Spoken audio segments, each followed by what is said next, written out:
আসলে তিনি শাহাদাত বরণ করেননি।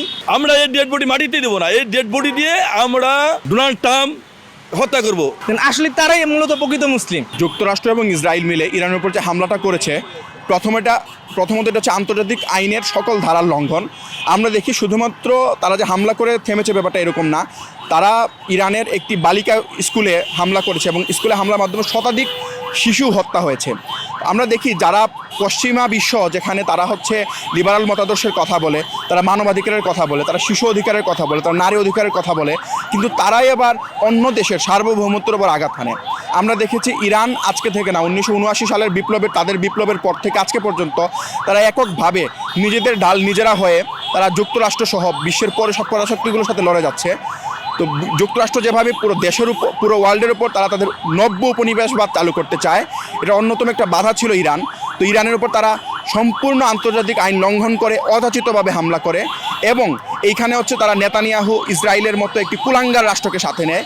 এবং আমরা শুনতে পেরেছি যে প্রথম দিনের হামলায় আয়াতুল্লাহ আলী খামেনি রহমতুল্লাহ আলাই তিনি শাহাদাত বরণ করেছেন। এটা একটা আমি মনে করছি এটা কূটনৈতিক কৌশল। এটা একটা আসলে তিনি শাহাদাত বরণ করেননি, করতেও পারেন, তবে আমাদের মনে হয় এবং বিশ্ব রাজনীতি বা কূটনীতিদের মতে মনে হয় তিনি আসলে শাহাদাত বরণ করেননি। এইটা হচ্ছে আসলে এখনও বিশ্বাসযোগ্য না, এটা এখনও আমাদের মাঝে সন্দেহ সৃষ্টি করতেছে, যেখানে হচ্ছে ইরানে এখনও কোনো জানাজাই অনুষ্ঠিত হয়নি। একটা ব্যক্তির জানাজা 2 মাস পরেও হয়, তারা এটাকে মিউজিয়াম বানাবে, খামিনির মিউজিয়াম বানাবে, খামিনি ইনস্টিটিউট করবে, খামিনি বিশ্ববিদ্যালয় করবে। খামিনির ডেড বডি পৃথিবীর একটা ভয়ঙ্কর একটা ডেড বডি দাঁড়াবে। এই ডেড বডি মাটিয়ে খাবে না, এই ডেড বডি দিয়ে আমেরিকা, ইসরায়েল, অন্য বিধর্মী রাষ্ট্র এই ডেড বডি দিয়ে আমরা প্রতিশোধ নিব। এই ডেড বডি সামনে রেখেই আমরা ডোনাল্ড ট্রাম্প হত্যা করব। যে মনে করেন যখন একটি সিংহ শুয়ে থাকে এবং কেউ অগোচরে বা ইচ্ছাকৃতভাবে সিংহটার পায়ে পাড়া দেয়, এটা নিশ্চিত যে সিংহটা খেপে উঠবেই, কিন্তু তবুও যারা জেনেও যে পাড়া দেয় সেটা ভুল করে। আমরা মনে করছি যে ইরান যে অ্যাটাকটা করেছে, ইরানের উপরে যে হামলাটা করা হয়েছে, এটা ভুলবশত না, ইচ্ছাকৃত করা হয়েছে এবং এই হামলার জবাব ইরান দিবে এবং দিচ্ছে। প্রথমে একটা নেগোসিয়েশন টেবিলে তারা ছিল ইরান যুক্তরাষ্ট্র, কিন্তু সেখান থেকে যুক্তরাষ্ট্র মানে হঠাৎ করেই যে পাল্টায় মানে তাদের একটা হেজেমনিক পাওয়ার এস্টাবলিশ করার জন্য যে ইরানের উপরে যে একটা অ্যাটাক করছে, মানে ইরানের যে হচ্ছে জিওপলিটিক্যাল পজিশনটা আছে, এই পজিশনটা যদি হচ্ছে যুক্তরাষ্ট্র ক্যাপচার করতে পারে, তাহলে তারা পুরো মিডল ইস্টটাকে ক্যাপচার করতে পারবে।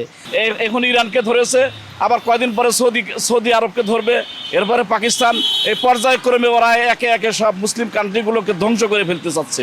তো আমাদের শিক্ষক আমাদেরকে বলতেন যে এই যে শিয়া, এর হচ্ছে গিয়া ইহুদিদের দালাল, আমেরিকার দালাল, এজেন্ট, তারা হচ্ছে এজেন্ট বাস্তবায়ন করে।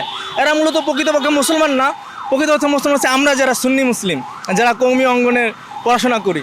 কিন্তু আমি এখন বুঝতে পারতেছি আসলে তারাই মূলত প্রকৃত মুসলিম। আমরাই কোনো না কোনো পক্ষপাতিত্ব সুবিধাবাদী বা সুবিধা গ্রহণ করছি। যদি আয়াতুল্লাহ খামেনি যদি আজকে তাদের সুবিধা গ্রহণ করতে হতো, তার আজকে মৃত্যু হইতো না।